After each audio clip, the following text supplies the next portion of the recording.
शिवलिंग आणि ज्योतिर्लिंग यात नेमका फरक काय? तुम्ही सर्वांनी ज्योतिर्लिंग आणि शिवलिंग याविषयी ऐकले असेल. सोमवारी शिवलिंगाला दूध, पाणी, फळे, फुले इत्यादी अर्पण केले जातात. ज्योतिर्लिंगाची पूजा केल्याने पुण्य लाभते अशी अनेकांची भावना आहे. पण अनेकांना असे वाटते की ज्योतिर्लिंग आणि शिवलिंग दोन्ही एकच आहे. पण तसे नाही. या दोघींमध्ये खूप फरक आहे. दिसायला एक सारखे असले तरी हे दोघे एकमेकांपासून कसे वेगळे आहेत ते बघा. शिवपुराणातील कथेनुसार एकदा ब्रह्मा आणि विष्णू ही या गोष्टीवर वाद करत होते की आपल्या दोघांमध्ये सर्वश्रेष्ठ कोण आहे. बराच वेळ यावर चर्चा सुरू होती. चर्चेचे वादात रूपांतर झाले. त्यावर या दोघांची चर्चा संपवण्यासाठी भगवान शंकर महान ज्योतिस्तंभात स्वरूपात प्रकट झाले. या ज्योतीचा दाह इतका होता की ब्रह्मा आणि विष्णू सहन करू शकले नाहीत. त्यांना त्यांची चूक लक्षात आली. याच ज्योती पृथ्वीवर 12 ठिकाणी प्रकट झाल्या.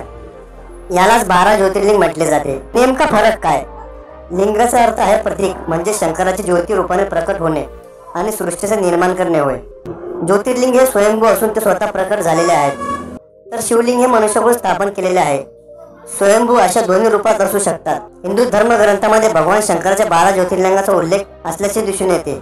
जिथे जिथे ही शिव ज्योतिर्लिंगे स्थापित आहेत तिथे आज भव्य शिव मंदिर बनलेले आहेत. ही आहे 12 ज्योतिर्लिंगे. इथे ज्योतिर्लिंग प्रकट झाले तिथे भगवान शंकराची मंदिरे आहेत. सोमेश्वर, श्री शैलम मल्लिकार्जुन, महाकालेश्वर, ओंकारेश्वर, केदारेश्वर, भीमाशंकर, विश्वेश्वर, त्र्यंबकेश्वर, वैद्यनाथ महादेव, नागेश्वर महादेव, रामेश्वर आणि गुणेश्वर अशी 12 ज्योतिर्लिंगाची नावे आहेत. धन्यवाद.